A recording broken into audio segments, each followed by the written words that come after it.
बिस्मिल्लाहिर्रहमानिर्रहीम। रोज़ axle show के साथ मैं और रिमशा एज़ यूजुअल हाज़िर। नाज़रीन, आज हम डिस्कस करने जा रहे हैं बुनियादी तौर पे मीडिया और मीडिया के लोगों को कि वहाँ पे काम करने वाले जो लोग हैं, राइट फ्रॉम मालकान टू वर्कर्स जो हैं, टेक्निकल लोग हैं, उनकी ज़िंदगी का हवाल हम लेने जा रहे हैं कि बुनियादी तौर पे मीडिया कैसे काम करता है और मीडिया की सूरत हाल क्या है। हम अगर तारीख़ी तौर पे देखें तो जर्मन इन्वेंटर जो मूजिद था गुटनबर्ग, उसने जब ये जदीद प्रिंटिंग प्रेस ईजाद किया तो उस वक्त से ये कहानी शुरू होती है। और उस प्रिंटिंग प्रेस के बाद ज़ाहिर किताबें आईं, अखबारात आए और वहाँ से स्टार्ट होते होते इलेक्ट्रॉनिक मीडिया पे हम पहुँचे। अब सोशल मीडिया का दौर चल रहा है और आने वाले दिनों में आप देखेंगे कि आर्टिफिशियल इंटेलिजेंस का दौर शुरू हो रहा है। तो ज़ाहिर है आहिस्ता आहिस्ता जब नई चीज़ आती है तो पुरानी चीज़ वो बैकग्राउंड में चली जाती है। अब इस वक्त जो किताबें हैं वो भी आलमोस्ट यानी इस लिहाज से उनकी अहमियत कम होती जा रही है, क्योंकि लोग जो है वो टैबलेट्स पे जो है पढ़ना शुरू हो गए हैं या अपने जो गैजेट्स हैं, इलेक्ट्रॉनिक गैजेट्स हैं, उस पे आ गए हैं। और इसी तरह किताबों के बाद जो प्रिंट मीडिया था वो भी अब बैकग्राउंड में होता जा रहा है। गो कि उसकी अहमियत कम नहीं हुई, अहमियत अपनी जगह पे रहेगी और उसके बग़ैर शायद हम ना चल सकें। लेकिन हकीकत बात यह है कि अब इलेक्ट्रॉनिक मीडिया का दौर चल रहा है और इलेक्ट्रॉनिक मीडिया का दौर भी अभी मेरा ख़्याल है कि ख़त्म होने में कुछ ज़्यादा शायद देर ना लगे, क्योंकि हर चीज़ स्पीड अप हो चुकी है। अभी आप देख रहे हैं कि सोशल मीडिया का दौर आ गया है। मेरे बहुत सारे जानने वाले और रिमशा के बहुत सारे जानने वाले वो लोग जो पहले ये जो सेटेलाइट टीवी थे ये देखा करते थे, जिस पे अभी भी आप प्रोग्राम देख रहे हैं, लेकिन हकीकत बात ये है कि वो कहते हैं हमारे पास टाइम नहीं होता, हम तो सीधा यूट्यूब पे चले जाते हैं, फेसबुक से देख लेते हैं। अब वो जब टाइम होता है सोते हुए उठते हुए तो वो सोशल मीडिया वीलॉग पे चले जाते हैं, उनको जाके देखते हैं। इसका मतलब है कि अभी ये जो इलेक्ट्रॉनिक मीडिया है, ये जो सेटेलाइट टीवी है, इसकी भी अहमियत आहिस्ता आहिस्ता कम हो रही है। और आने वाले 5, 10, 15 सालों में आप देखेंगे सोशल मीडिया जो है वो अपनी पूरी आबोताब के साथ होगा और उससे आगे चलेंगे तो आर्टिफिशियल इंटेलिजेंस का दौर भी शुरू होने वाला है। अब वो क्या कहते हैं, आँख जो कुछ देखती है यकीन आता नहीं, दुनिया क्या से क्या हो जाएगी, वो इकबाल का एक शेर है। तो मेरा ख़्याल है कि इसी चीज़ को हम आज ये तो मैंने सिर्फ मीडिया की बात की, लेकिन मीडिया में काम करने वाले जो लोग हैं उस पर भी हमने डिस्कशन करनी है। दो तरह के लोग काम कर रहे हैं। एक तो ज़ाहिर है वो जो बिज़नेसमैन है, जो मीडिया मालकान है, जिन्होंने ये सारी इन्वेस्टमेंट की है, वो हैं एक साइड पे बड़े बड़े मीडिया हाउसेस हैं जिनके मालकान हैं, और दूसरी साइड पे वहाँ पे काम करने वाले लोग हैं जिनमें ज़ाहिर है उनके वर्कर्स, उनका टेक्निकल स्टाफ और बाकी लोग जो है बैठे हुए हैं। उन पे भी हम बात करेंगे कि उनके हालात कैसे हैं। मीडिया मालकान के भी हालात शायद उतने अच्छे ना हों जितने शायद आम बंदा समझता है, लेकिन हकीकत बात यह है कि जो वर्कर्स हैं उनके हालात शायद इतने बेहतर क्या दिगरगू हैं। और आने वाले दिनों में हम इन चीज़ों को ज़रूर देखना चाहेंगे कि बुनियादी तौर पे मीडिया में काम करने वाले जो वर्कर्स हैं, वेजेस हैं, जो सैलरीड क्लास है, वो कैसे ज़िंदगी गुजार रही है। इसी पे आज डिस्कशन करते हैं और रिमशा से भी पूछेंगे कि जी आप भी मीडिया में नई नई आई हैं, मैं भी कंपैरेटिवली नया हूँ, तो हमें भी पता चल रहा है कि मीडिया की सूरत हाल क्या है, मीडिया में काम करने वाले लोग जो है वो कैसी ज़िंदगी गुजारते हैं। क्यों रिमशा बताएं क्या सूरत हाल है मीडिया की। ये आपने भी काम शुरू किया है, तो मीडिया को कैसे देख रही हैं आप? देखें सर, जिस आपने अभी बताया कि प्रिंट से इलेक्ट्रॉनिक और इलेक्ट्रॉनिक से सोशल मीडिया और एआई, बिल्कुल स्टेप बाय स्टेप हर इंसान चेंज करता है, इसी तरह मीडिया भी अपनी फॉर्म्स चेंज करता है। प्रिंट मीडिया का आज भी दौर है, लेकिन उस हद तक नहीं है जिस टाइम एक क्रेज़ होता था लोगों का कि अखबारात आते थे, उनको लोग पढ़ते थे, उनसे इंफॉर्मेशन लेते थे। मैं तो अभी भी पढ़ता हूँ रिमशा, आपको पता है मेरे घर में अभी भी 3 अखबार आते हैं। सर आप अगर कंपैरेटिवली देख लें, बहुत सारे लोग मैं आपको बताऊँ अभी भी पढ़ते हैं, ये नहीं है कि उनकी अहमियत आप कम हुई है। मेजॉरिटी को देखें ना, मिनॉरिटी को नहीं। अब जैसा मेरे घर में अब मेरे ख़ानदान में शायद एक अखबार आता है और एक ही बंदा पढ़ता होगा, बाकी 20-25 बंदे वो नहीं पढ़ते अच्छा, होंगे। आप नहीं पढ़ती, आप सीधा नहीं। सीधा इलेक्ट्रॉनिक मीडिया से काम लेती हैं। वही बात है, आपने जैसा कहा इंसान अपनी सहूलत को देखता है। जब अब अगर आपको सोशल मीडिया से या एआई इंटेलिजेंस से वो सहूलत मिलती है तो फिर आप ओल्ड फैशन की तरफ कम जाते हैं कंपैरेटिवली। हालांकि आपकी जो बुनियादी तौर पे इन्वेंशन है वो तो वहीं से स्टार्ट है। ओल्ड फैशन की बात नहीं है, बुनियादी तौर पे तो उसकी अहमियत है। मैं आपको बताऊं, जब आप अखबार उठा के जब पढ़ते हैं या उसके कालम पढ़ते हैं तो उस वक्त आपको बाज़ औक़ात ऐसी चीज़ों की ज़रूरत होती है जो शायद मैं तो इतना ज़्यादा टेक्निकल आदमी नहीं हूँ, शायद आप हूँ, तो वो महफूज करनी पड़ जाती हैं, तो वो उनका मसला शुरू हो जाता है। हम तो एक ज़माना होता था जब किताबें पढ़ते थे तो उसकी जो है ना हम अंडरलाइन करते थे उन चीज़ों को जो ज़्यादा इंपॉर्टेंट होती थी। अब मेरा ख्याल है कि न्यू जनरेशन जो है उस पर यकीन नहीं करती। सर अगर अभी आप एक कंपैरेटिवली मुझ तक देखें ना तो मेरे ख्याल से मैं भी अभी तक बुक्स पढ़ के ना उसको अंडरलाइन करती होती थी अपने स्कूल, कॉलेज और यूनिवर्सिटी टाइम तक।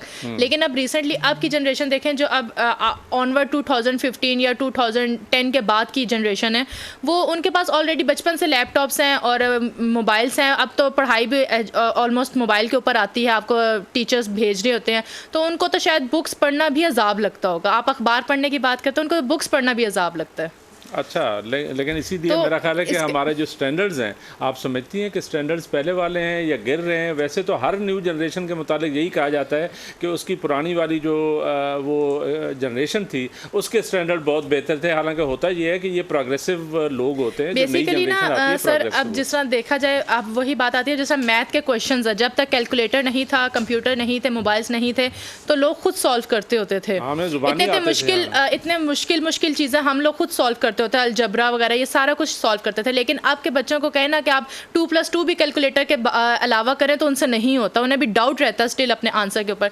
इसी तरह अब है कि पुराना नो डाउट के जितना भी आप अगर आप अखबारात पढ़ते थे तो आपकी उर्दू लैंग्वेज बहुत अच्छी होती थी, आपकी और बहुत सारी चीज़ें बहुत अच्छी थी, रवानगी उर्दू की पढ़ने की बहुत अच्छी होती थी, तो जो अब की जनरेशन में नहीं है। ये कुछ नेगेटिव और पॉजिटिव पहलू होता है। पॉजिटिव में अगर ये देखा जाए तो लोग कम वक्त में ज़्यादा इंफॉर्मेशन कंज्यूम कर लेते हैं थ्रू सोशल मीडिया और डिफरेंट प्लेटफॉर्म्स, और अखबार पढ़ने के लिए बहुत ज़्यादा टाइम कंज्यूम होता है। लेकिन वो तो अपनी जगह पे हो होती गया। लेकिन ये बताएं कि ज़ाहिर है वो जो प्रिंट मीडिया था या अब इलेक्ट्रॉनिक मीडिया है, तो आप कैसे देखती हैं कि उसकी अहमियत चाहे कम नहीं हुई? इलेक्ट्रॉनिक मीडिया का दौर चल रहा है, आप और हम भी, ज़ाहिर है हमारी ख्वाहिश है, हम भी यही कर रहे हैं कि इलेक्ट्रॉनिक मीडिया पे बैठे हुए हैं। और इलेक्ट्रॉनिक मीडिया कितना कोई इफ़ेक्टिव है अभी, यानी आज की दुनिया को जो शेप या रीशेप कर रहा है, तो इलेक्ट्रॉनिक मीडिया को कैसे देख रही हैं कि ये बुनियादी तौर पे कहाँ कहाँ पॉलिटिक्स से लेकर सोशल वैल्यूज़ से लेकर और इकानमी से लेकर हर चीज़ को आप समझती हैं कि ये बुनियादी तौर पे कवर करता है? सर आई थिंक सो ये अब कवर करे या ना करे, लेकिन ये हर चीज़ में इन्वॉल्व ज़रूर है। आप चाहे एजुकेशन को उठाएं, चाहे पॉलिटिक्स को उठाएं, इवन घरेलू मामलात को उठाएं। अगर आप बोर हो रहे हैं, इलेक्ट्रॉनिक्स मीडिया से मूवीज़ देख रहे हैं, सारा कुछ कर रहे हैं।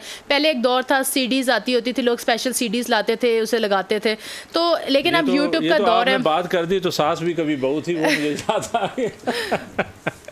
अच्छा, तो इसी तरह हर ज़िंदगी के इलेक्ट्रॉनिक मीडिया और ये जो सोशल मीडिया, इसने हमारी ज़िंदगी के बहुत ज़्यादा टाइम कंज्यूम कर लिया है। पिछले दिनों मैं एक मोटिवेशनल स्पीकर की मूवी वो एक देख रही थी उनकी वीडियो, तो उन्होंने बता रहे थे कि आपकी लाइफ में ना 24,000 डेज़ और समथिंग आगे होते हैं, तो जिसके अंदर से हम 9,000 डेज़ जो होते हैं ना वो लिए बर्बाद कर देते हैं यही सोशल मीडिया और डिफरेंट चीज़ों के ऊपर, अपना प्रोडक्टिव काम नहीं करते होते। सोशल मीडिया और इलेक्ट्रॉनिक मीडिया हमारे एक हद तक बहुत बेहतरीन है। अगर आप बिजनेस और पॉलिटिशियंस में देखा जाए तो आपको पॉलिटिक्स की हर एक स्टेप का पता होता है कि अब मुल्क के हालात क्या जा रहे हैं। बिजनेस में देखा जाए तो बिजनेस स्टैंडर्ड्स का पता होता है, ट्रेडिंग का पता होता है, कि स्टॉक मार्केटिंग का पता है कि क्या हालात जा रहे हैं। लेकिन उसके अलावा डिफरेंट बात कर दी। रिमशा, ये बताएं कि इलेक्ट्रॉनिक मीडिया जो है चीज़ों को आसान कर रहा है या मुश्किल कर रहा है? आप जब कह रही हैं कि इलेक्ट्रॉनिक मीडिया पे, इसका मतलब काम करने वाले लोग जो है बुनियादी तौर पर प्रोडक्टिव नहीं है या प्रोडक्टिविटी पे फ़र्क पड़ रहा है? ये तो बड़ी डिफरेंट सी डिफरेंट डिस्कशन नहीं हो रही, हम उसी पहलू पे आ रहे हैं कि प्रोडक्टिविटी हो रही है, ऑफ कोर्स हो रही है, आप आगे से आगे जा रहे हैं, लेकिन उसके बाद जो आप एक अपना नेचुरल प्रोसेस है उसके अंदर शायद इंसान थोड़ा सा स्लो होता है मेंटली तौर पे, क्योंकि आप बिल्कुल डिपेंडेंट हो जाते हैं दूसरे डिवाइस के ऊपर कि आपने यही चीज़ इस्तेमाल करना, ये नहीं होगी तो आप काम नहीं कर सकेंगे। तो इस तरह दोनों चीज़ें होती हैं। अब इलेक्ट्रॉनिक मीडिया जहाँ तक मुझे लगता है ज़्यादा प्रोडक्टिव है, हमें वक्त के साथ आगे चलना चाहिए कि अब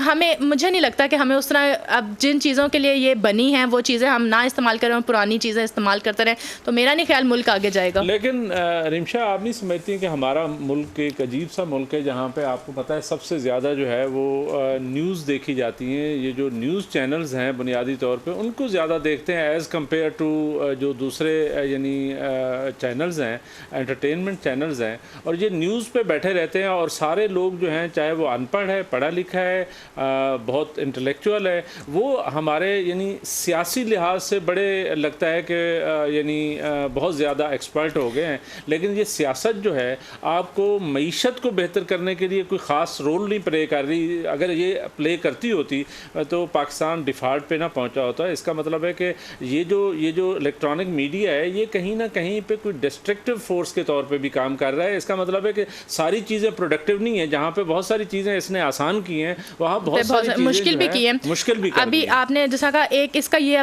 पॉजिटिव पहलू कि एक अनपढ़ है या एक पढ़ा लिखा शख्स है वो इलेक्ट्रॉनिक मीडिया के थ्रू बात को समझ सकता है, देख सकता है और उसको सुन सकता है। उसके लिए एजुकेशन उसे लेना लाजमी नहीं है, वो एक नेचुरल हमारी लैंग्वेज के अंदर, उर्दू लैंग्वेज के अंदर हमारी न्यूज़ प्रोडक्टिविटी आती है जो इलेक्ट्रॉनिक मीडिया, ये एक बहुत अच्छा पहलू है कि हम उसको आसानी से समझ सकते हैं। लेकिन दूसरी तरफ अगर मीडिया का यही रोल देखा जाए तो अगर जैसा आपने कहा कि हर बंदा न्यूज़ देखता है, मेरा नहीं ख्याल कि हर बंदा न्यूज़ ही देखता है। वो अगर हर बंदा न्यूज़ देखता है तो वो एक स्पेसिफिकली न्यूज़ देखता है। जिस तरह अगर इमरान खान का धरना हुआ तो वो सारी आवाम, बूढ़े हो, बुजुर्ग हो, बच्चे, वो सब देखेंगे। आप नॉर्मल कोई न्यूज़ चला दें, कोई और वैसे इतनी न्यूज़ आती होती है, इधर कुछ हो गया, इधर कुछ हो गया, वो इतने लोग नहीं देखते होते। अच्छा, वो क्या क्यों? ख्याल है जो सोशल मीडिया, अब इलेक्ट्रॉनिक मीडिया अगली शक्ल इख्तियार कर गया है वो है सोशल मीडिया। सोशल मीडिया में ज़ाहिर है आपको पता है ट्विटर से लेकर और फेसबुक से लेकर टिकटॉक और वो हर चीज़ जो है ना इस तरह की आ गई है, व्हाट्सएप वगैरह, जहाँ पे बच्चों से लेकर बड़ों तक जो है ना सारे उसको यूज़ करना शुरू हो गए हैं। और स्पेशली ये जो यूट्यूब है उसके थ्रू जो है ना लोगों ने अब हमारे प्रोग्राम्स जो हैं जो सेटेलाइट टीवी के थ्रू थे वो बुनियादी तौर पे कोई बहुत ज़्यादा उतने शायद अभी भी देखे जाते हैं, लेकिन उतने नहीं देखे जाते क्योंकि हर बंदा यूट्यूब पे जाता है। आपका और मेरा प्रोग्राम अगर यूट्यूब पे पड़ा हुआ है तो वो जब दिल करेगा वो रिमशा का प्रोग्राम देख लेंगे। उनको क्या ज़रूरत है वो खामखा जो है ना वो उस स्पेसिफिक टाइम पे बैठे हुए उस प्रोग्राम को देखें। तो सोशल मीडिया की अपनी कुछ वैल्यू सिस्टम भी आ गए हैं और इस वैल्यू सिस्टम में आपको पता है बहुत बड़ी बहस ये है कि ये बच्चों को स्पेशली बड़ा डिस्टर्ब कर रहा है, जिसकी वजह से बच्चे जो है वो दूसरी गैर अखलाकी चीज़ों में ज़्यादा पड़ गए हैं। अखलाकी चीज़ें या एजुकेशन का जो टाइम होता था, जो तालीम का टाइम होता था, उसको बड़ा कम टाइम दिया जा रहा है और बच्चे छुप छुप के यही हर वक्त जो है ना ये इस गैजेट को लेके, मोबाइल को लेके, सोशल मीडिया के थ्रू जो है ना, टिकटॉक के थ्रू जो है ना बैठे हुए हैं और अपनी फिल्में भी बनाने शुरू हो गई हैं। अब ये समझ नहीं आती कि अल्टीमेटली ये सोशल मीडिया इस कौम को या दुनिया में ये कहाँ पे लेके जा रहा है हमें। देखिए सर, अभी जैसा आपने कहा यूट्यूब के ऊपर वीडियोस पढ़िए तो हमें क्या ज़रूरत है हम स्पेसिफिकली टाइम के ऊपर बैठे। बिल्कुल ऐसे ही है, जब आपको एक अपॉर्चुनिटी मिल रही है, आपको एक अच्छे चीज़ मिल रही है तो आप दूसरी तरफ क्यों जाएगी। मैं रिसेंटली सर्च कर रही थी, फेसबुक के ऊपर तकरीबन 24,000 मिलियन लोग हैं, अकाउंट्स हैं उनके, इतने ज़्यादा अकाउंट्स हैं। अब इतने ज़्यादा मेरा नहीं ख्याल है कि अडल्ट्स इतने ज़्यादा हम लोग हैं। बच्चों पे 18 से ईयर, वैसे 18 से नीचे जो हैं उनको फेसबुक अलाउ नहीं करता कि वो फेसबुक बनाए, और इवन जो हमारे पेरेंट्स हैं उनको बेचारों को इस्तेमाल करनी नहीं आती। तो इतने ज़्यादा क्या बीच में टीनेजर्स और इनकी वो है। लेकिन फेसबुक पे कोई वेरिफिकेशन होती है क्या? वेरिफिकेशन वो पूछते हैं आपकी डेट ऑफ बर्थ और वो स्पेसिफिक, हाँ बिल्कुल, बच्चा जो है ना लेकिन वो 10 साल का है वो लिख देता है वो कि यही तो मसला, ये सिक्योरिटी नहीं है ना उसके ऊपर, ये सिक्योरिटी नहीं है, उसको नहीं पता चलता कि वो किस तरह है। इसलिए यही तो बात है कि हम लोग इतनी एज वाले नहीं हैं जितने हमारे अकाउंट्स अवेलेबल हैं उधर। तो इसके साथ साथ अगर टिकटॉक और ये डिफरेंट चीज़ें जिधर आपने कहा वीडियोस वगैरह बनाते हैं, अब दोनों शक्लें हैं ना, नेगेटिव और पॉजिटिव। अब हमारी जो कौम है कुछ नेगेटिव की तरफ भी जा रही है और कुछ पॉजिटिव की तरफ भी जा रही है। कुछ लोग इससे पैसा कमा रहे हैं और अच्छा खासा कमा रहे हैं। और आप कमा रही हैं, नहीं कमा रही? नहीं, मैं मुझे टिकटॉक्स का शौक नहीं है। बात है। मैं देखती ज़रूर हूँ मैं देखती हूँ, लेकिन मैं करती नहीं हूँ। भी पैसा कमाना चाहिए, हमें भी जरूरत है भाई सोशल मीडिया पे जो है ना, हम क्यों नहीं कमा रहे? अभी जो दौर है ना सर, अगर आप एक नॉर्मल और एक इंफॉर्मेशनल वीडियो डालेंगे ना तो लोग उसको पसंद नहीं करते। ये एक हमारे लोगों की बहुत नेगेटिव वक्त है। अच्छी वाली वीडियोस बना के वो, मतलब मैं देखता हूँ कि जैसे मेरा इकोनॉमी एक फील्ड है, तो इकोनॉमी में अगर मैं वीलॉग करता हूँ या दूसरा वो करता हूँ तो उसमें तो लोगों की दिलचस्पी है। इसी तरह लेकिन अगर आप देखें ना दुनिया में या किसी और तरफ जो है ना, वो कोई आपकी इकोनॉमी का वीलॉग करते होंगे, अगर इकोनॉमी का वीलॉग करते हैं तो उसके अंदर आपको कितने फॉलोअर्स हो जाएंगे। एक बेसिकली फॉलोअर्स पे ही डिपेंड करता है ना। आपके 10,000, 20,000, 50,000, 1 मिलियन आप कर ले, इससे ज़्यादा फॉलोअर्स आपके नहीं जाएंगे। इसके अलावा अगर इसके आप दूसरी कोई फजूल किस्म की वीडियोस, डांस की वीडियोस और डिफरेंट चीज़ों की वीडियोस आप डालते हैं तो उसके ऊपर मिलियंस ऑफ लाइक्स चले जाते हैं। क्यों?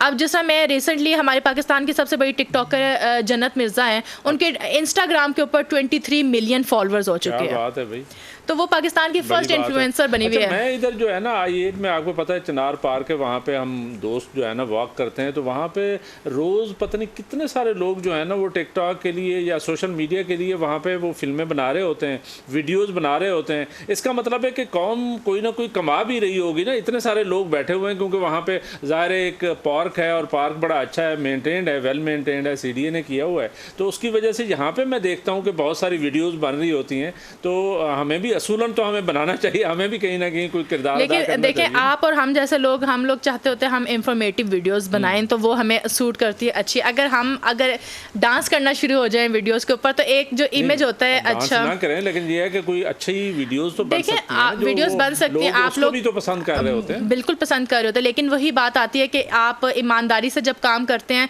तो उसके अंदर आपको पैसा कम मिल रहा होता है, और जो दूसरे काम होते हैं, उस रिश्वत के काम होते हैं, उसके अंदर ज़्यादा मिल रहा होता है। ये इधर भी वही सिस्टम आ जाता है। अच्छा, ये इलेक्ट्रॉनिक मीडिया जो है ना, ईमेल एक ज़ाहिर है इंटरनेट बन गए, और इंटरनेट के थ्रू ईमेल सिस्टम आ गया, और ईमेल्स के होते हुए यहाँ पे यानी एक डेटा जो है ना बहुत बड़ा, ये सोशल मीडिया नेटवर्क्स ने, आपको पता है इनकी सबसे बड़ी जो वो गोल्ड माइन थी वो डेटा था। और डेटा के बाद जो है अब होते होते सारी जो बिग कंपनीज़ हैं, बिग जॉइंट्स हैं, वो आर्टिफिशियल इंटेलिजेंस की तरफ चले गए हैं।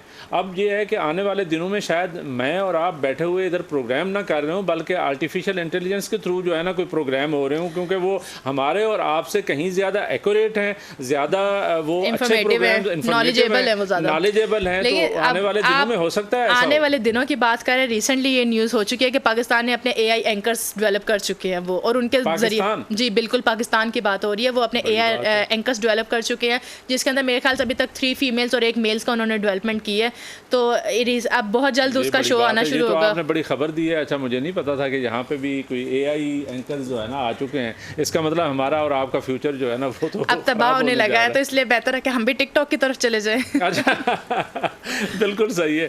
नाजरीन, ये तो हम बेसिकली डिस्कस कर रहे थे कि ये मीडिया जो है ना कैसे डेवलप हुआ और गुटनबर्ग से लेकर आर्टिफिशियल इंटेलिजेंस तक पहुंचा हुआ है। लेकिन बुनियादी तौर पे यहाँ पे कुछ लोग काम भी करते हैं, और वो काम जो करते हैं ज़ाहिर है उनके अपने अपने मसले मसाइल हैं। और रिमशा और मैं हम डिस्कस करना ये चाह रहे थे बुनियादी तौर पे कि जो पहले तो हम डिस्कस कर लेते हैं उनके मालकान हैं और उसके साथ उनके वर्कर्स हैं, उन सब की अपनी अपनी सिचुएशन है। अब मालकान शायद डेफिनेटली वर्ल्ड ओवर यही गिला कर रहे होते हैं कि वर्कर सही काम नहीं कर रहे। अगर सही काम कर रहे होते तो हमारे जो बिज़नेस है वो बड़ा आगे जा रहा होता। और इसके एवज में हम वर्कर्स कह रहे होते हैं कि मालकान हमें सही सैलरी नहीं दे रहे तो हम काम करें। तो मीडिया मालकान जो हैं, मीडिया हाउसेस जहाँ पे बने हुए हैं, और जिस चैनल पे हम बैठे हैं तो जाहिर है वो हमारे जो मालिक हैं इस मीडिया के, वो बुनियादी तौर पे इसके नियाज़ी साहब हैं। और नियाज़ी साहब तो माशाल्लाह बहुत अच्छे हैं, क्योंकि उन्होंने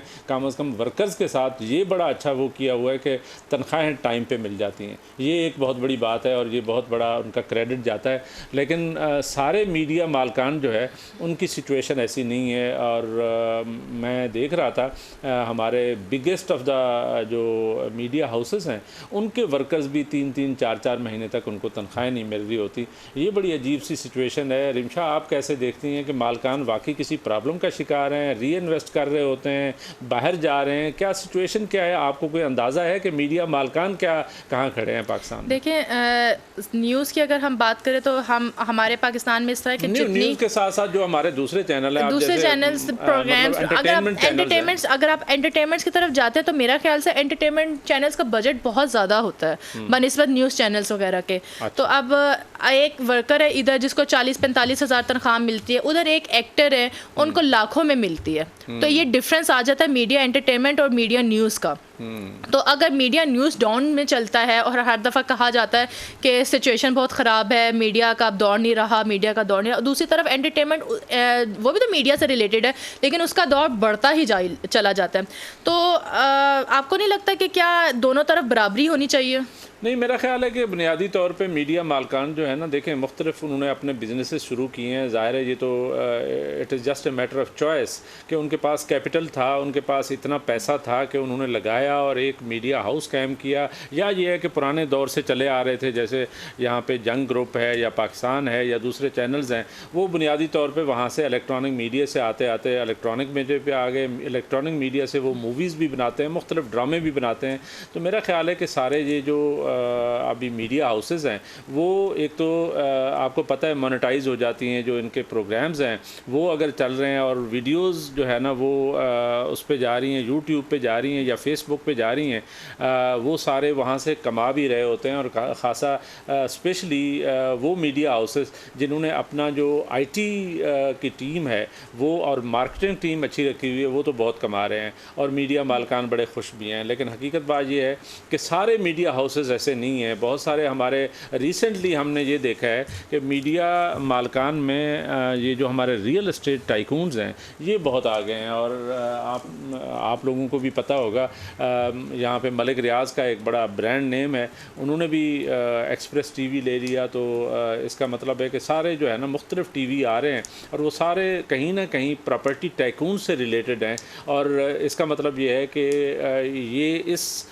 ये जो बिज़नेस है इस पे भी वो प्रॉपर्टी या रियल एस्टेट जो बड़े बड़े बिजनेसमैन थे उन्होंने कब्ज़ा शुरू कर दिया है। और उनका मकसद डेफिनेटली आपको भी पता है, हमें भी पता है, बुनियादी तौर पे वो अपने टैक्सेस बचाने के लिए, अपने बिज़नेस को आगे करने के लिए और अपनी चीज़ों को छुपाने के लिए, जैसे कहते हैं पाकिस्तान में इनफॉर्मल इकानमी भी बहुत ज़्यादा है, तो वो इनफॉर्मल इकानमी कहें या ब्लैक इकानमी कहें, तो वो उनको छुपाने के लिए भी आते हैं। अब मुझे नहीं पता कि हमारा जो FBI है, फेडरल बोर्ड ऑफ रेवेन्यू और टैक्स अथॉरिटीज़ हैं, वो किस हद तक उसमें इफ़ेक्टिव साबित होती हैं। बेनामी की ट्रांजैक्शंस जो हैं उन पे किस तरह काबू पाया जाता है। हालांकि बेनामी का अलहदा इन्होंने एक लॉ बना दिया FBR ने, और उस पर बेनामी के कमिश्नर और DGs जो हैं वो भी काम करते हैं, वहाँ पे भी चलता रहता है। लेकिन मेरा ख्याल है कि बहुत ज़्यादा इफ़ेक्टिव नहीं है।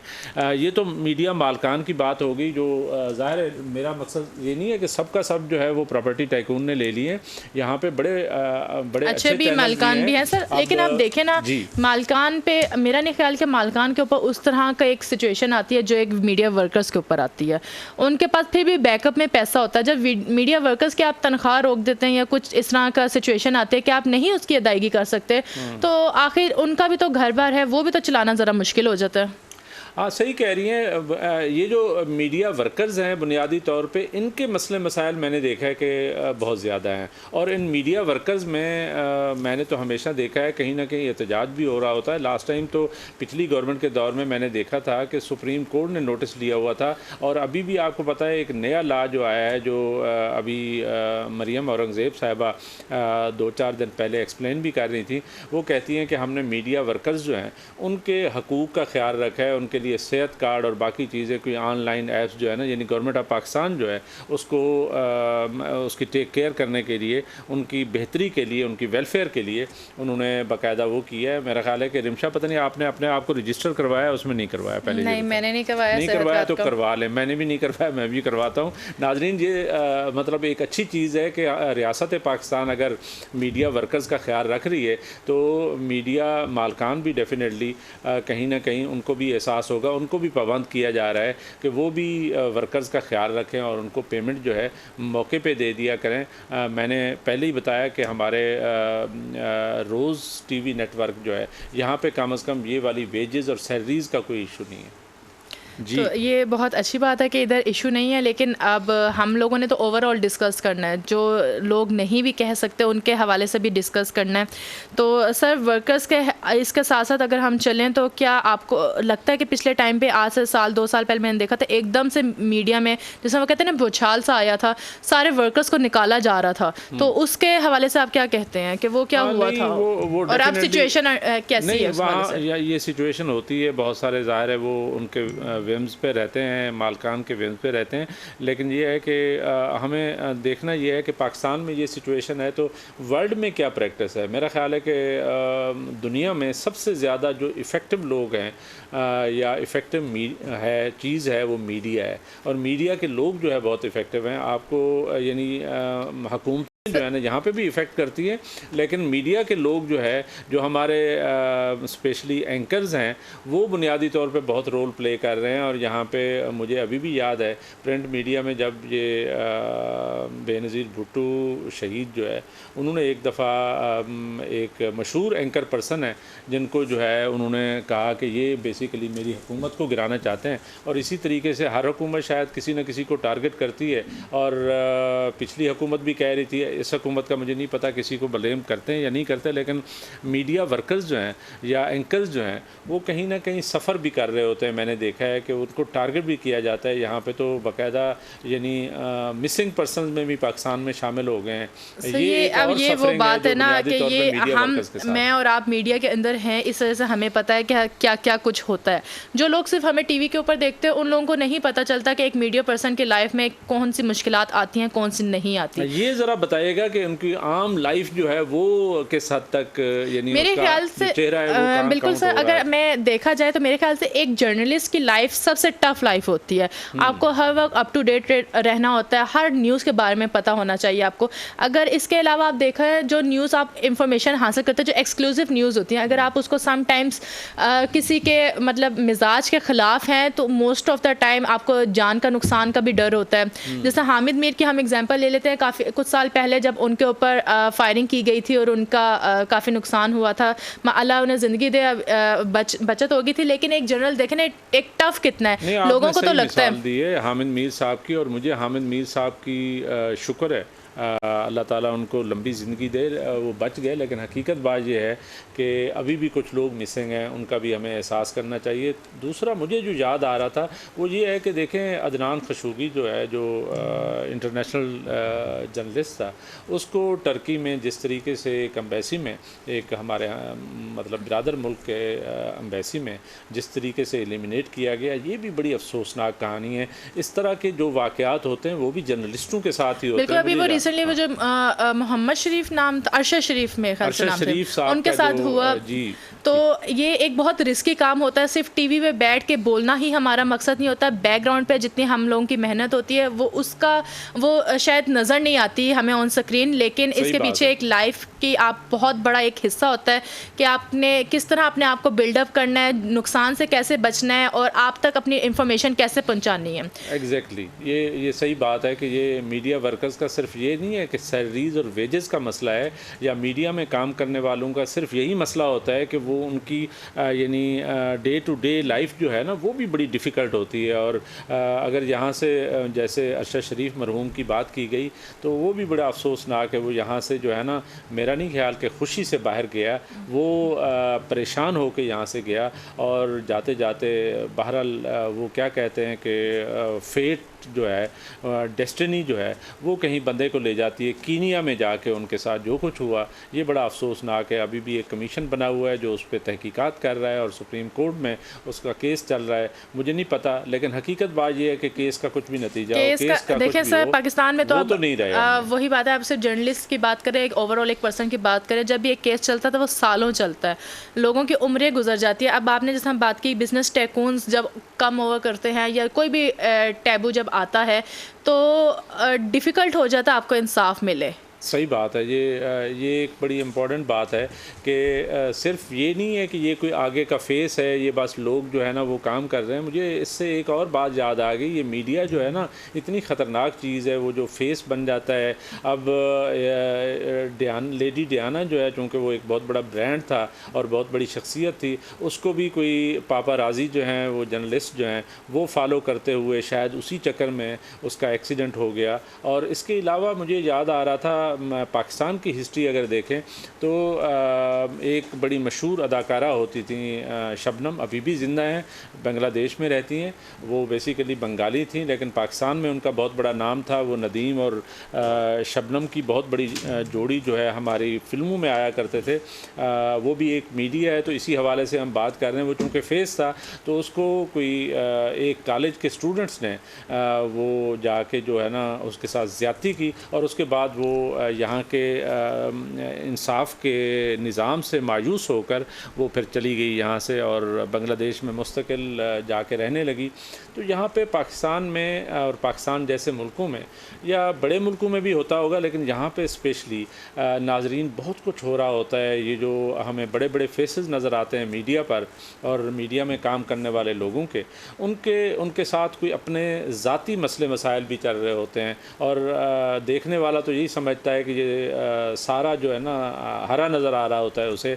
शायद सारे लोग जो है ना वो अरबपति, करोड़पति और बहुत बड़े लोग हैं जो बुनियादी तौर पे, ठीक है, वो ज़ाहिर है उनकी जो फेम है वो अपनी जगह पे इम्पॉर्टेंट होती है, और लेकिन उसके साथ साथ वो कहीं ना कहीं सफ़र कर रहे होते हैं। जो हमने मिसालें अदनान खशोगी से लेकर, अरशद शरीफ से लेकर और शबनम से लेकर हमने हर किसी को, डियाना को देखा, तो बुनियादी तौर पे कहीं ना कहीं ये सारे लोग जब वो फेस हो जाते हैं तो वो गरीब सफ़र भी कर रहे होते हैं। ये एक बड़ी अनफॉर्चुनेट बात है मीडिया पे काम करने वाले लोगों की। क्यों रिमशा? सर बिल्कुल, ये आपने दुरुस्त किया। अब मेरे ख्याल से बहुत सीरियसली हमने बातें करी, थोड़ा सा एंटरटेनमेंट इंडस्ट्री वो भी मीडिया का एक हिस्सा, उससे ज़रा टच कर लेते हैं। आपका स्ट्रांग फील्ड है, आप बताया ना ज़रा नाज़रीन को जो एंटरटेनमेंट में है वहाँ पे क्या सिचुएशन है। और वो वाकई बड़ा अच्छा मतलब एक पहलू है जो आप अभी डिस्कस करने जा रही हैं, तो उस पर बताया ना क्या वहाँ की क्या सिचुएशन है। देखिए सर, अब वो हिसाब है, एंटरटेनमेंट इंडस्ट्री तो बिल्कुल हमें ऐसा लगता है कि जिस तरह एक दुनिया के ऊपर ही चांद तारे सजे हुए हैं। तो अब देखा जाए तो उनकी लाइफ भी अगर हम देखें ऑन स्क्रीन, वो कितने खूबसूरत और काफ़ी मतलब स्ट्रेसलेस दिखाई देते हैं। जैसा उन्हें लाइफ में सिर्फ 2-4 कामों के अलावा और कोई काम होता ही नहीं, जैसा हमारे ड्रामास में दिखाते हैं, या दूसरी तरफ सिर्फ रोना धोना ही दिखाते रहते हैं। तो हमारी अगर देखा जाए ऑफिशियल लाइफ जो होती हैं उसके अंदर ज़्यादातर रोना धोना ही होता है। कभी किसी से कोई मसला है, कभी किसी से कोई मसला है, कभी पैसों की तंगी है तो कभी किसी और चीज़ की तंगी है। सही बात। तो बेसिकली हमारे पाकिस्तानी ड्रामास जो दुनिया भर में बहुत मकबूल हैं, उनकी वजह यही है कि वो रियल लाइफ पे बेस करते हैं।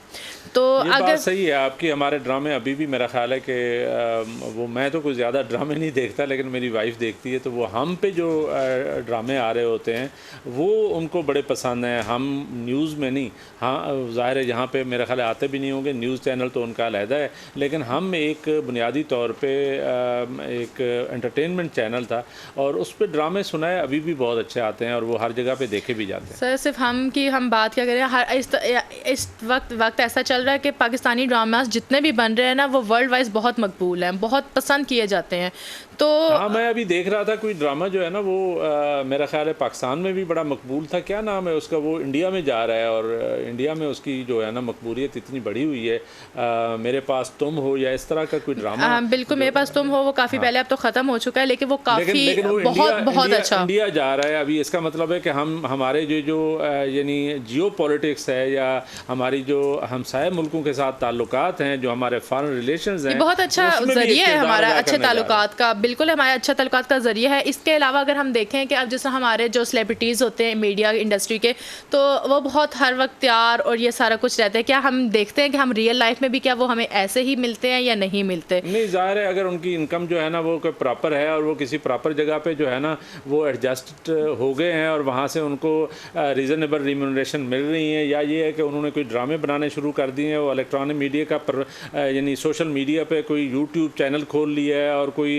इस तरह के इनकम वेजेस तो बहुत, इनकम वेजेस का जरिया बहुत ज़्यादा हो चुका होता है, वो तो हमें नज़र आता है। लेकिन अगर आप देखा जाए तो रियल लाइफ में वो बिल्कुल हम जैसे ही होते हैं, जैसा हम लोग नॉर्मल अपने घर में होते हैं, बात करना अब जैसा वो एक दिखाते हैं टीवीज़ के ऊपर बिल्कुल आर्टिफिशियल तौर पे कि एक बंदा बैठा है तो वो इतने तहजीब से बैठा है कि वो मतलब कि अगर कोई नॉर्मल लाइफ में उन्होंने कोई स्लैंग वर्ड यूज़ कर दिया तो उसको भी बुरा माना जाता है। वैसे तो अच्छी बात है, बुरा ही होना चाहिए, स्लैंग वर्ड हमें यूज़ ही नहीं करना चाहिए, लेकिन एक नॉर्मल लाइफ में देखा जाए तो वो उसी तरह हंसते खेलते हमारे जैसे लोग हैं, बस उनके लाइफ स्टैंडर्ड्स थोड़े से हाई हैं तो वो एक अलग चीज़ है। लेकिन अगर इंडस्ट्री को हम फॉलो करें तो मेरा ख्याल है कि इंडस्ट्री ये वाली एंटरटेनमेंट इंडस्ट्री मीडिया दूसरे न्यूज़ चैनल्स के निस्बत ज़्यादा अच्छी चल रही है हमारी। आप सही कह रही हैं। अभी ये हम बात कर रहे थे इस मीडिया को डिस्कस करते हुए नाजरीन, मैं और रिमशा, वो उसमें आर्टिफिशियल इंटेलिजेंस का हमने जिक्र किया। अब ये बताएं कि आने वाले दिनों में आर्टिफिशियल इंटेलिजेंस में जब ये ऐसे राइटिंग से लेकर, किताबों से लेकर, टीचर से लेकर, डॉक्टर से लेकर, ये जैसे आपने कहा 3 जो है ना वो एंकर्स भी आर्टिफिशियल इंटेलिजेंस के पाकिस्तान जैसे मुल्क में आ गए हैं, तो फिर आगे बनेगा क्या इनका? यानी ये तो अनएम्प्लॉयमेंट और ज़्यादा नहीं हो जाएगी? आप क्या समझती हैं कि आने वाले दिनों में क्या सिचुएशन होगी? सर एक तरफ अनएम्प्लॉयमेंट बहुत ज़्यादा हो जाएगी, जो नॉर्मल वर्कर्स हैं उनके लिए बहुत मुश्किल हो जाएगा। दूसरी तरफ पाकिस्तान की इकॉनमी के लिए शायद ये बेहतर हो कि आप कम वक्त में अच्छी नॉलेज के साथ, अच्छे इंफॉर्मेशन के साथ आप दुनिया को प्रेजेंट करेंगे विदाउट एनी मिस्टेक। नहीं, यहाँ पे रिमशा बात ये है कि आबादी बहुत ज़्यादा है, आपको पता है, पॉपुलेशन जो है और यंगस्टर्स भी बहुत ज़्यादा हैं। बात ये है कि ये यंगस्टर्स जो हैं, ये अगर कहीं पे इनकी जगह पे मशीन ने ले ली, कैपिटल इंटेंसिव चीज़ें आ गई, या ये है कि टेक्नोलॉजिकल इंटेंसिव चीज़ें आ गई, आर्टिफिशियल इंटेलिजेंस आ गई, तो इसके बाद इनकी एम्प्लॉयमेंट का क्या बनेगा, ये हम बात कर रहे हैं। वो तो आप सही कह रही हैं कि इनकी यानी सर अनएम्प्लॉयमेंट तो देखें पाकिस्तान में इस वक्त बहुत ज़्यादा ऑलरेडी है, मज़ीद ज़्यादा हो जाएगी तो इकॉनमी तो हमारी ज़ाहिर बात। अब हम लोग करते हैं बाहर का मुकाबला कि बाहर में जो चीज़ आती है हम लोग पाकिस्तान में भी लेकर आए, लेकिन बाहर हम ये क्यों नहीं देखते कि उनकी गवर्नमेंट किस तरह फैसिलिटेट करते हैं अपनी पब्लिक को, वो भी तो देखें हम।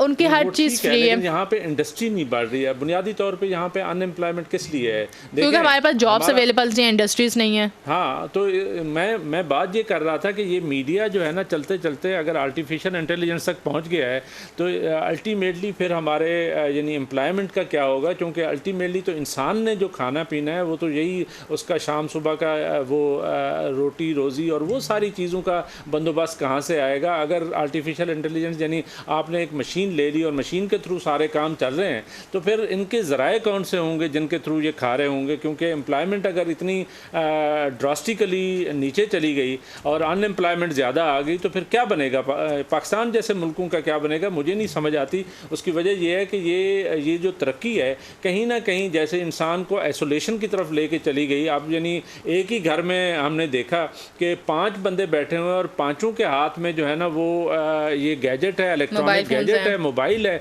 और उस पर जो है ना सारे के सारे अपने अपने अकाउंट्स पे यानी सोशल मीडिया पे लगे हुए हैं, कोई एक दूसरे से बात नहीं कर रहा। इसीलिए वो फिज़िकल जो एक्सरसाइज होती थी वो बड़ी इफ़ेक्ट हो गई है, और फिज़िकल एक्सरसाइज ना करने की वजह से, आइसोलेशन की वजह से सारे लोग जो है ना वो हेल्थ वाइज भी सफ़र करना शुरू कर दिया उन्होंने। ये जो यानी तरक्की है हम देखना ये चाह रहे हैं कि जहाँ पे ये जो इलेक्ट्रॉनिक मीडिया है या मीडिया है और उसके वर्कर्स हैं, वहाँ पे हमने मीडिया के असरात ये भी देखे हैं कि अनएम्प्लॉयमेंट से लेकर फ़िज़िकल एक्सरसाइज तक सारी चीज़ें इफ़ेक्ट हो रही हैं। वो तो सर आपकी बात बिल्कुल बजाय, लेकिन इस बात का जवाब अगर सच जाने तो मेरे पास भी अवेलेबल नहीं है। आप तो एक्सरसाइज कर रही है ना रिमशा? सर अल्हम्दुलिल्लाह मैं कर रही हूँ। तो इलेक्ट्रॉनिक वो सोशल मीडिया का जो है ना नुकसान जो है ना अभी नहीं देखा। मैं भी शुक्र है अल्लाह का डेली जाता हूँ अपने एक्सरसाइज पे और डेली जो है ना लॉन टेनिस खेलता हूँ। तो हमारा चले आपका और मेरा मसला तो हल है, लेकिन कौम को देखा जाए, अगर पूरे यानी वर्ल्ड ओवर देखा जाए तो ये कोई आइसोलेशनिज्म की तरफ नहीं जा रहे। सर बिल्कुल हम लोग बहुत ज़्यादा जा रहे हैं। अब जिस तरह एक वक्त था लोग बैठते थे बात करते थे, अब हम आपस में बात नहीं करते। जैसे आपने बताया हर वक्त हमारे हाथ में मोबाइल फ़ोन्स रहते हैं, लेकिन इसके साथ साथ अगर आप देखें तो अब इसका मेरी नज़र में तो मुझे सोल्यूशन फ़िलहाल तो नहीं नज़र आता, मेरी समझ से ऊपर है। अगर आपको कुछ समझ आता है तो आप बता सकते हैं। नहीं, मेरा ख्याल है कि इसका एक देखें, अभी जैसे आर्टिफिशियल इंटेलिजेंस आई है तो उस पर अमेरिकन कांग्रेस ने उसको बाकायदा यानी कंपनीज़ को बुलाया है, उनके CEOs को बुलाया है कि इसका अल्टीमेट नतीजा क्या निकलेगा, क्या हमें ये आर्टिफिशियल इंटेलिजेंस जो है आगे जाने के लिए, दुनिया में तरक्की करने के लिए ये कितनी ज़रूरी है, या इसको लिमिट करना है। मेरा ख्याल है कि अभी यूरोपियन यूनियन वालों ने भी बुलाया, और इसी तरीके से यानी जैसे कांग्रेस, अमेरिकन कांग्रेस और यूरोपियन यूनियन ने कुछ इकदाम उठाए हैं अभी आर्टिफिशियल इंटेलिजेंस को उस तरीके से, वो कहते हैं पहले रूल्स एंड रेगुलेशन बनाओ, इनकी कोई रेगुलेटरी अथॉरिटीज़ बनाओ और इनको यानी रेगुलेट करके चलना चाहिए। इसी तरीके से मेरा ख्याल है कि हमारी रियासत और हमारी हुकूमत को भी, पाकिस्तान को भी ये करना चाहिए कि कोई रूल्स एंड रेगुलेशन में लेके आएँ और रेगुलेटरी रोल जो है उसको ज़रा स्ट्रांग करने की ज़रूरत है, सो दैट कि कल को ये जो जिस चीज़ को आप महसूस कर रही हैं, मैं महसूस कर रहा हूँ,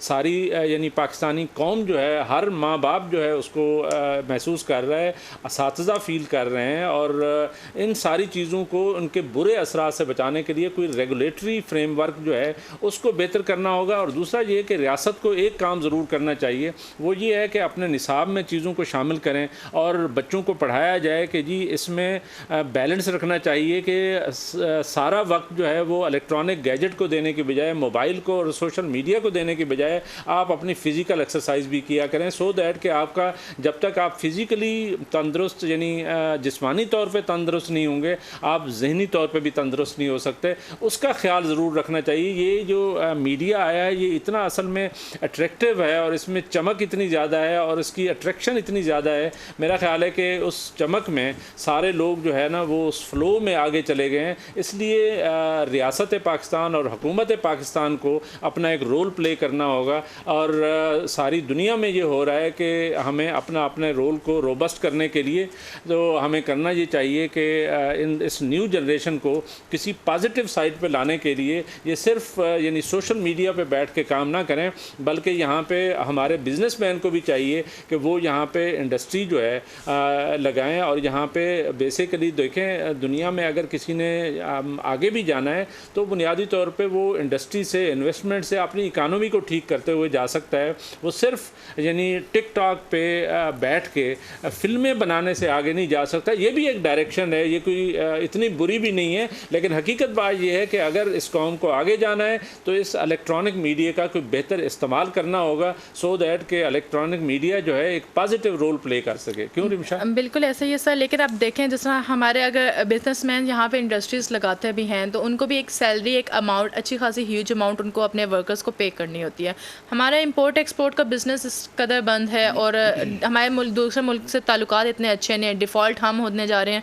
तो जब वर्कर्स को पे प्रॉपर्ली उनके मेयार के मुताबिक नहीं मिलती तो वो जॉब करना पसंद नहीं करते। हाँ, मेरा ख्याल है कि बुनियादी तौर पे हमारी ये जो फुल टाइम हम शुरू में डिस्कस कर रहे थे नाजरीन के, हमारे जो न्यूज़ चैनल्स हैं वो ज़्यादा पॉपुलर हैं as compare to other channels, और कौम बैठी हुई यही डिस्कस कर रही होती है। यहाँ पे वो जो सियासी इनकलाब है वो इलेक्ट्रॉनिक मीडिया पे हमने ज़्यादा देखा है, और चाय की प्यालियों में भी बहुत देखा है, और रोड्स पे भी देखा है, 9 मई को भी देखा है। तो मेरा ख्याल है कि कहीं ना कहीं पाकिस्तान को ब्रेक लगाने की ज़रूरत है। पाकिस्तानी रियासत को और हुकूमत का फ़र्ज़ है कि वो इस सारी चीज़ों को चैनलाइज़ करें और बेहतर करें, और कौम को किसी पॉजिटिव समत में लगाना चाहिए, सो दैट कि हमारी इतना बड़ा यूथ बल जाए उसका कोई बेहतर इस्तेमाल निकल सके और उसको कोई टेक्निकल एजुकेशन। पॉलिटिशियंस वही बात आ जाती है, पॉलिटिशियन अपनी कुर्सी की दौड़ से हटेंगे तो वो मुल्क का सोचेंगे। ये बात भी ठीक है आपकी, ये सारी चीज़ें वो एक अलहदा टॉपिक है तो उसको भी किसी वक्त डिस्कस कर लेंगे, वो हमारा अभी का मौजू नहीं है। लेकिन